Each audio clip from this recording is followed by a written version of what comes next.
তো বন্ধুরা, welcome back to my channel. তো আজকের ক্লাসটি হলো আমাদের প্রোনাউন সিরিজের সেকেন্ড পার্ট। তো ফার্স্ট পার্টে আমরা আলোচনা করেছিলাম প্রোনাউন কি, প্রোনাউনের বিভিন্ন টাইপস এবং পার্সোনাল প্রোনাউনগুলো সম্পর্কে ডিটেলস জেনেছি। তো আজকের ক্লাসটি মূলত হবে এই possessive pronoun, demonstrative, distributive, reciprocal, reflexive, এই প্রোনাউনগুলোকে নিয়ে। তো চলো শুরু করা যাক। তো পজেসিভ প্রোনাউন অর্থাৎ অধিকারবাচক সর্বনাম।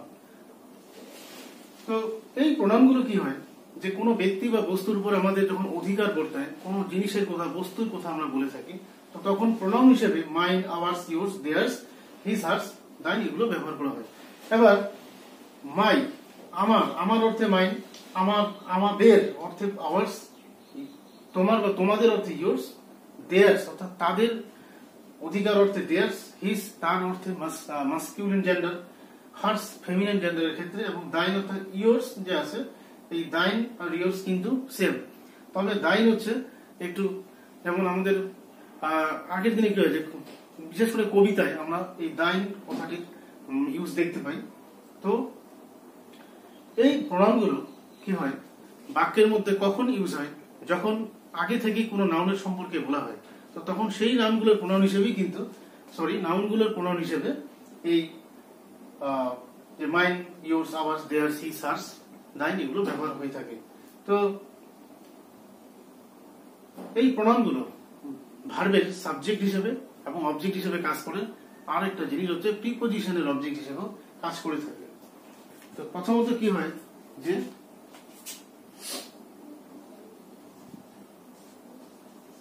Subject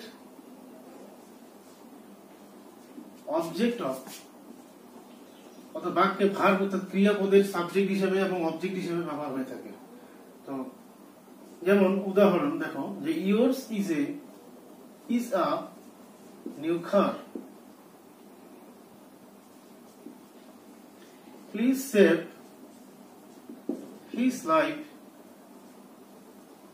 and hers. এখানে ইয়োর্স সাবজেক্ট হিসেবে ব্যবহার হয়েছে। Yours is a new car means যে your car is a new car, মানে তোমার গাড়িটা হলো একটা নতুন গাড়ি। সো ইয়োর্স তার মিনিং হলো এখানে যে ইয়োর কার অর্থে বোঝাচ্ছে, কিন্তু এখানে কার কথাটি ইউজ করা হয়নি। ইয়োর্স এর দ্বারা কার কথাটি, কারের উপর যে তার যে স্পিকার যে রয়েছে, অর্থাৎ এখানে ইয়োরের কি রয়েছে, অধিকার বর্তাচ্ছে বা অধিকার রয়েছে। তো please save his life and hers, এক্ষেত্রে দয়া করে তার জীবন এবং হার্স অর্থাৎ তার জীবনটাকে রক্ষা করুন নাকি। সো হার্স বলতে এখানে হার লাইফের কথা বলছে। এবার প্রিপজিশনের অবজেক্ট হিসেবে ব্যবহার হয় অবজেক্ট অফ প্রিপজিশন। এই পজেসিভ প্রোনাউন গুলো প্রিপজিশনের অবজেক্ট হিসেবে ব্যবহার হয়ে থাকে। যেমন I prefer your company to hers, অর্থাৎ hers means এখানে her company. So I prefer your company to her company. So এখানে hers দিয়ে এখানে কথাটি কন্ট্রাক্ট করা রয়েছে এবং পজেসিভ অর্থে ব্যবহার হচ্ছে টু প্রিপজিশন, তাই প্রিপজিশনের অবজেক্ট। আশা করি বোঝা গেল। তো এই কয়েকটি জিনিস আমাদের এই পজেসিভ প্রোনাউন সম্পর্কে মনে রাখতে হবে।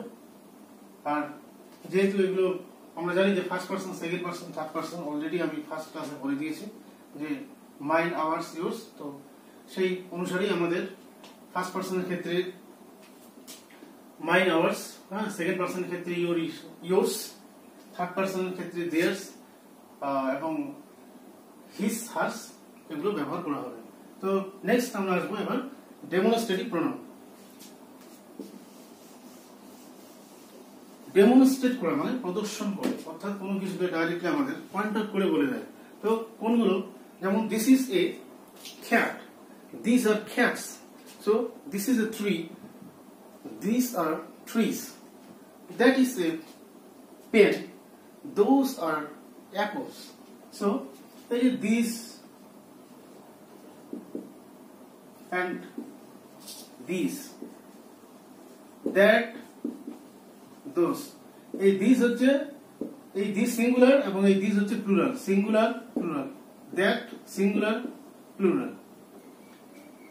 আরো কিছু রয়েছে যেমন সো, the, same, etc. তো আমাদের মূলত এই this and these R that and those এর যে ব্যবহার সেটা খুব ভালো করে জানতে হবে।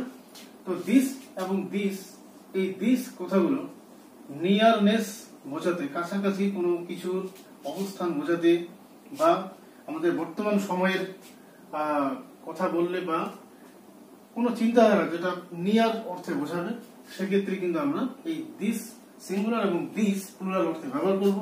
এবং সিমিলারলি এই যে দ্যাট এন্ড দোজ যখন ডিস্টেন্স বোঝাবে কোনো কিছু, তো ডিস্টেন্স অর্থে স্পিকারের যে পার্সপেক্টিভে দেখা যাচ্ছে যে সেই জিনিসটি কি রয়েছে, কোনো একটা জিনিস তার কাছে রয়েছে, তার থেকে আরো দূরে বা একটু বেশি দূরে রয়েছে, বা অতীতকালের কোনো কিছুর কথা বলছে, বা কোনো সেই ঘটনা বা থিঙ্কিং চলছে তার মধ্যে, সেটা অতীতকালের হতে পারে, সেক্ষেত্রে দ্যাট সিঙ্গুলার এবং দোজ প্লুরাল অর্থে ব্যবহার করব।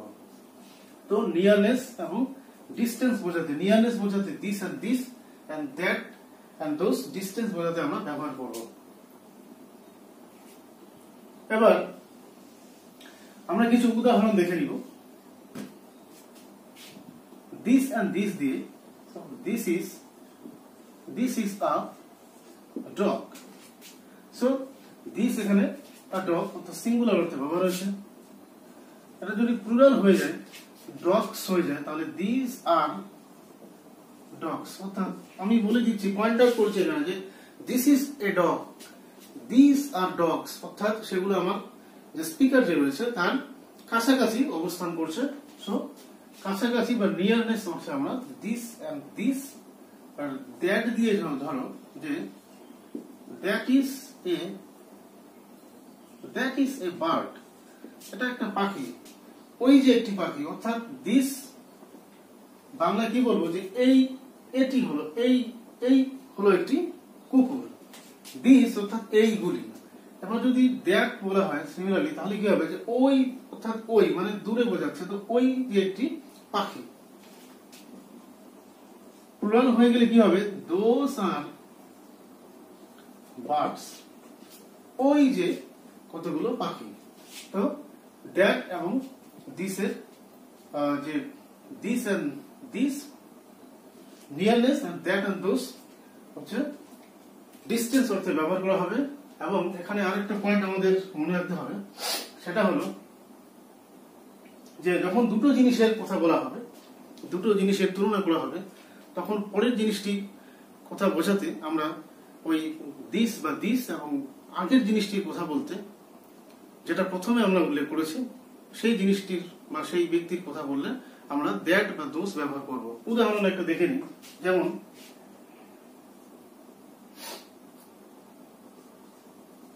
okay, cows and horses are both useful animals, semicolon. This means here, আমি হর্সের কথা বলছি, this carry us from one place to another, and those অর্থাৎ cows give us milk। হচ্ছে যে গরু এবং ঘোড়া হচ্ছে উভয়ই কিন্তু আমাদের উপকারী প্রাণী, কারণ দিস অর্থাৎ এই ঘোড়াগুলো আমাদের কি করে, ক্যারি করে অর্থাৎ বহন করে এক জায়গা থেকে আরেক জায়গা অন্য জায়গায় নিয়ে চলে, এবং যে দোষ অর্থাৎ এই গরু কি করে আমাদের দুধ দান করে। সো এখানে আগের পরের জিনিসটি বোঝাতে দিস অর্থাৎ সিঙ্গুলার হয়ে গেলে THIS দিস, এবং আগের জিনিসটি বোঝাতে দ্যাট বা দোষ ব্যবহার করতে হবে। তো এই হলো ডেমনস্ট্রেটিভ প্রোনাউনের মূল কথা।